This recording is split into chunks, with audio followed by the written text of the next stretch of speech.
हमारे सुखदेव जी ने 28 प्रकार के नरकों का वर्णन किया। इन नरकों से यदि बचना हो तो क्या करे, तो बोले केचित केवल या भक्त्या वासुदेव परायणा, केवल और केवल भगवान वासुदेव की भक्ति ही, भगवान का हरि नाम ही हर प्रकार के नरक से जीव को बचा सकता है। संदर्भ में अजामिल की कथा सुनाते हैं कि अजामिल का जीवन तो केवल पाप कर्मों में बीत रहा था, लेकिन संतों ने केवल इतना कहा था कि तुम्हारे जो पुत्र हो अब उसका नाम नारायण रख देना। और जब अंतिम समय अजामिल का आया तो दूर कहीं पुत्र नारायण खेल रहा था, क्रीड़ा कर रहा था, तो अजामिल ने पुकारा, दूरे क्रीडन का सक्तम पुत्रम नारायणाहृम, नारायण। तो भगवान अजामिल को लेने के लिए तो यमदूत आए थे, लेकिन जैसे ही पुकारा नारायण तो भगवान के द्वारपाल आ गए। यमदूतों ने कहा, प्रभु आप यहाँ क्यों आए हैं? ये तो बड़ा पापी है, दुराचारी है। बोले बिल्कुल पता है ये दुराचारी है, पापी है, लेकिन तो वो नाम निकला है तो ये नाम इसे भगवत धाम की प्राप्ति ही कराएगा। अजामिल पड़े पड़े सुन रहा था और विचार करता है, मैंने तो अपने पुत्र का नाम लिया था, अगर मेरे पुत्र का नाम लेने पर, मतलब मैंने भगवान को लक्ष्य करके नहीं बोला, मैंने पुकारा तो अपने बेटे अपने पुत्र को था, और अगर पुत्र को पुकारने पर मेरे लिए भगवान के दूत इतनी चिंता कर सकते हैं, तो सच में अगर कहीं मैंने भगवान का ही नाम लिया होता तो अभी तक शायद मैं भगवान के श्री चरणों में बैठा होता, मैं भगवान के श्री चरणों में बैठा होता। सुनो, भगवान पत्थर नहीं है, भगवान कोई पाषाण या धातु की मूर्त भर में सीमित नहीं है।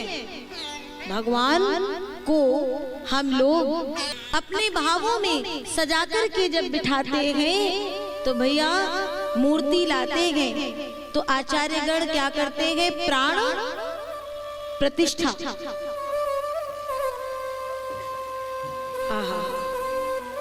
किसी ने, मैं बहुत बचपन में एक भक्त कहा करते थे, इस पंक्ति को बहुत से लोग कहते थे कि एक मूर्ति बनाने वाला कारीगर जब देखता है कि ये मूर्ति तो हमने ही बनाई थी और अब ये हमारे द्वारा बनाई गई मूर्ति मंदिर में भगवान बनकर के खड़ी है, तो एक सूफी संत ने कहा था, बुत कदे में बुत सभी अनजान बने बैठे हैं, बुत कदे में बुत सभी अनजान बने बैठे हैं, और हमारे ही हाथों से तराशे गए पत्थर के सनम मंदिर में आज देखो भगवान बने बैठे हैं, मंदिर में आज देखो भगवान बने बैठे हैं। तो संतों ने कहा, तूने मूर्ति को तराशा था, लेकिन उस मूर्ति में भगवान को लाने का कार्य भक्तों के भाव ने किया है।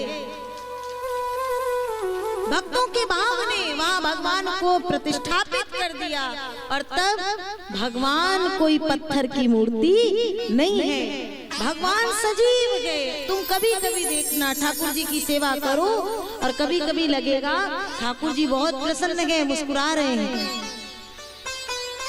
कभी कभी तुमसे यदि थोड़ी भी गलती होगी ना, ये हमारे साथ होता है, इसलिए हमें लगता है कभी कभी कोई चूक हो गई, और उस समय जब हम अचानक से भोग लगाने या कैसे भी ठाकुर जी के पास जाते हैं तो ये घूर के देखते हैं।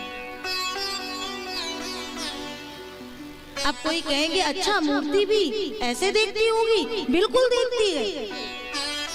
और मैंने अभी पिछली कथा में ही अपना एक अनुभव बताया था कि मैं ठाकुर जी को भोग ऐसे ही आचमन कर दिया, लग गया भोग, अभी उड़ीसा में कथा चल रही थी तो वहां मैंने ये चर्चा बताई। केवल ये चर्चा मैं इसलिए कह रही हूँ ठाकुर जी कभी उस प्रेम को दूर न करना, केवल इसलिए कि समस्त भक्तों के हृदय में आपके प्रति वो विश्वास दृढ़ हो जाए। जागा तो गए लेकिन कहीं ना कहीं डामाडोल होता रहता है, वो दृढ़ हो जाए। वृंदावन की भूमि में हम हैं और वहां पे थोड़ी सी चिंता में कुछ दिन 2-3 दिन रहे। ठाकुर जी से बार बार कह रहे हैं तुम्हें लाज नहीं आ रही, तुम्हें शर्म नहीं आ रही, मेरा काम अटका पड़ा हुआ है, काम नहीं हो रहा है। पिताजी कानपुर में थे, ध्यान से सुनना, माताजी और स्मृति हमारे साथ थी। अचानक से पिताजी आए तो हमारे पास में उस समय एक भी पैसे नहीं थे।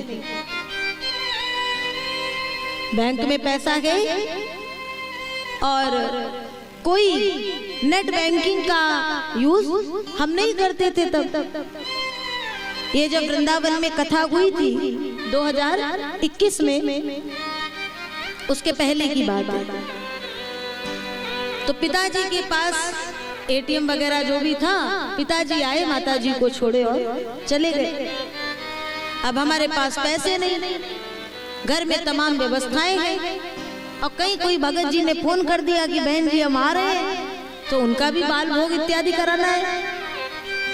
अब बड़ी चिंता सता रही है।